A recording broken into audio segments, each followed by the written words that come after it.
जी हाँ मित्रों, तो हम लोग देख रहे थे इकोनॉमी डाउट दरबार। पिछले वीडियो में हमने देखा नीर और रीर के बीच क्या अंतर था। अभी इस वाले वीडियो में 3 प्रश्न देख लेते हैं क्योंकि वो छोटे से ही हैं। फॉर्मल और इनफॉर्मल वर्कर में क्या फ़र्क होता है, ईपीएफओ पीएफआरडीए में क्या फ़र्क, और अटल पेंशन वो किसके लिए है। सबसे पहला प्रश्न भाई अक्षय द्विवेदी ने कि इनफॉर्मल और अनऑर्गेनाइज वर्कर सेम है या अलग चीज़ है। दूसरा, क्या अनऑर्गेनाइज सेक्टर में काम करने वाले सभी मजदूर अनऑर्गेनाइज कहे जाएंगे, या फिर कि कागज़ होने पर क्या फ़र्क है। समझ लेते हैं। देखिए, फॉर्मल या इनफॉर्मल वर्कर का डिफरेंसिंग पॉइंट सिंपल सा है। आपके पास कागज़ है कि नहीं, मतलब do you have an appointment letter और नॉट। अगर मुकेश अंबानी की कंपनी में कोई मैनेजर है ये भाई साहब, और वो कहे मेरे पास तो अपॉइंटमेंट लेटर है, तो मतलब वो हुआ फॉर्मल वर्कर।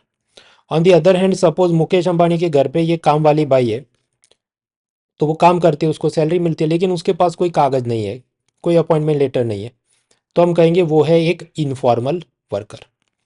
तो फॉर्मल और इनफॉर्मल हमने देखा। अब आगे जो समझना है कि ऑर्गेनाइज्ड और अनऑर्गेनाइज्ड समझते हैं।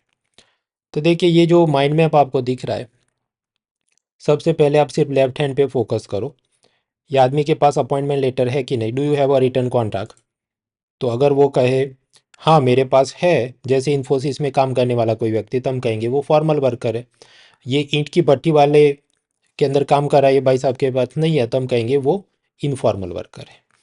अब दूसरा प्रश्न कि ऑर्गेनाइज्ड और अनऑर्गेनाइज सेक्टर वर्कर, तो मैं इसको कोलैप्स कर दूं। अभी हम इस तरफ देखो, ऑर्गेनाइज्ड और अनऑर्गेनाइज सेक्टर, संगठित और असंगठित क्षेत्र क्या है।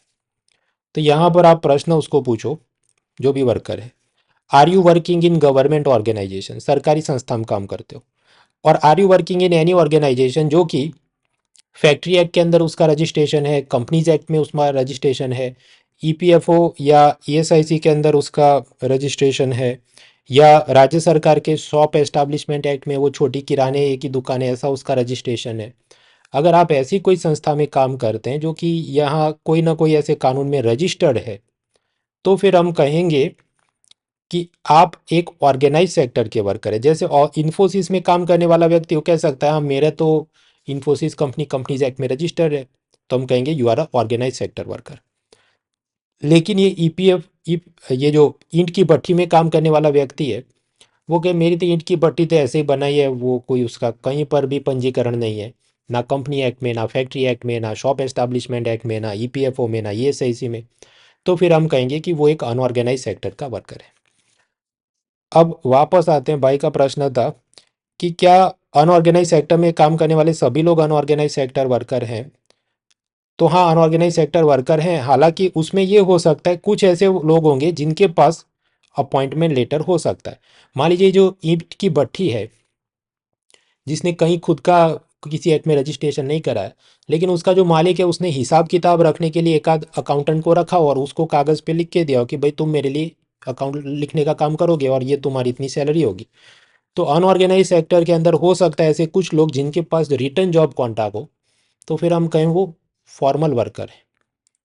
ऐसा हो सकता है कुछ केस में, एक्सेप्शनल केस में। बाकी ये जो सब हैं वो अलग अलग पैमाने हैं। फॉर्मल इनफॉर्मल डिपेंड करता है, रिटर्न कॉन्ट्रैक्ट है कि नहीं। ऑर्गेनाइज अनऑर्गेनाइज डिपेंड करता है ये आपकी जो संस्था है किसी एक्ट में रजिस्टर्ड है कि नहीं। ये हो सकता है कि अनऑर्गेनाइज सेक्टर के अंदर भी कोई फॉर्मल वर्कर हो सकता है, अगर उसका जो ईंट की भट्ठी का मालिक है या जो भी ऐसा ढाबा चलाता है, छोटा सा रेस्टोरेंट चलाता है, जिसने कहीं पर रजिस्टर नहीं करा है कोई कानून में, लेकिन फिर भी उसने रिटर्न कॉन्ट्रैक्ट दिया हो कि तुम मेरा अकाउंटेंट है, तुम हिसाब लिखना, तो फॉर्मल वर्कर हो सकता है।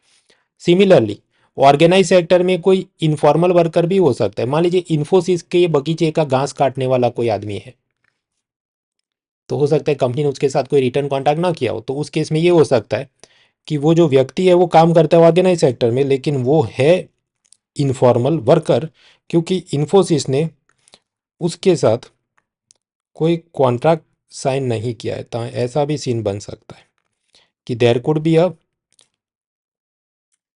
Worker who is organize sector worker and also informal worker. तो ये एक बात हुई। अब आगे बढ़ते हैं। इसके बाद ईपीएफओ वर्सेस पीएफआरडीए, भाई हिमांशु का प्रश्न है। ईपीएफओ एंड ईपीएफआरडी तो सिंपल है भाई। ईपीएफओ के एम्प्लॉइज प्रोविडेंट फंड ऑर्गेनाइजेशन, वो क्या करती है, मजदूरों की सैलरी का कुछ पैसा कटता है, उन फैक्ट्री मालिकों ने अपने पॉकेट से कुछ पैसा देना होता है और फिर वो सारा पैसा ईपीएफओ के पास जाता है। और ईपीएफओ उस हिसाब से उस मजदूर के लिए तीन योजना चलाता है। एक तो प्रोविडेंट फंड, मतलब वो लॉन्ग टर्म फिक्स डिपॉजिट जैसी चीज़ होगी कि उसको कुछ साल बाद प्रिंसिपल इंटरेस्ट मोटी रकम मिलेगी।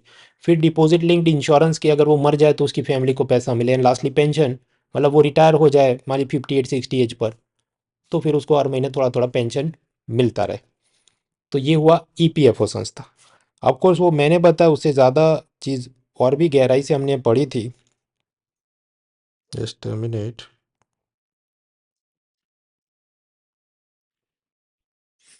फुल लेंथ लेक्चर सीरीज में हमने डिटेल में पढ़ा था कि ईपीएफओ कैसे काम करता है, और मजदूर की सैलरी का 12% करता है, मालिक अपने पॉकेट से 12% देता है, और फिर वो सारी रकम के अंदर से कुछ पैसा प्रोविडेंट फंड में जाएगा, कुछ पेंशन फंड में जाएगा, फिर वो सब कंपनियों के शेयर बॉन्ड में, सरकार के गवर्नमेंट सिक्योरिटी में इन्वेस्ट होगा वगैरह। So that is EPFO. अब उसके बाद आपका दूसरा प्रश्न, पीएफआरडीए क्या है, तो वो पेंशन सेक्टर का रेगुलेटर है। जैसे बैंकिंग सेक्टर का रेगुलेटर है आरबीआई, शेयर मार्केट का रेगुलेटर है सेबी, इंश्योरेंस का रेगुलेटर है आईआरडीएआई, तो पेंशन सेक्टर का रेगुलेटर है पीएफआरडी।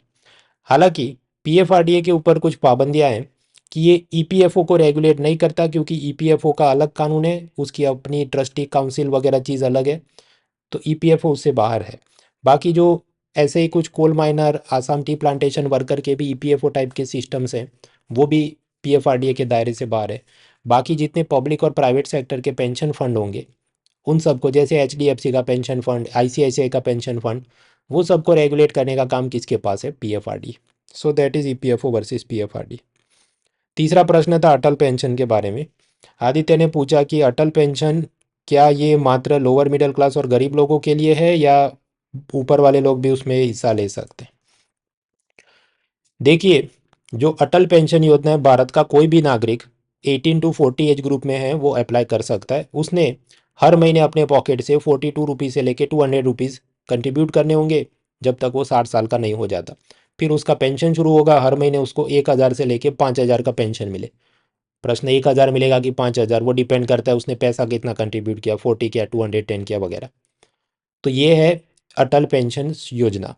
अटल पेंशन योजना, तो आप देखिए कोई भी सिटीजन, वो गरीब आदमी भी ले सकता है, अदानी अंबानी भी ले सकता है, लेकिन आप समझो कि जब पेंशन मिलेगा मैक्सिमम 5,000, तो अदानी अंबानी अपना पैसा इसमें तो इन्वेस्ट करेंगे नहीं, वो किसी और बड़ी सी एचडीएफसी या आईसीआईसीआई की पेंशन स्कीम में पैसा डालेंगे, जहाँ पर मोटी रकम उनको मिलने की आशा हो।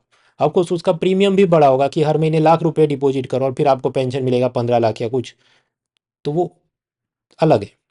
उनको मनाही नहीं है, they are not prohibited from participating in this, पर आप समझो ये जो इसका रेंज है 1,000 से 5,000 का मंथली पेंशन, तो मोस्टली लोअर मिडिल क्लास लोग ही उसमें आएंगे, क्योंकि उनके पास सब्सक्रिप्शन का फी देने के लिए भी रकम कम ही होगी।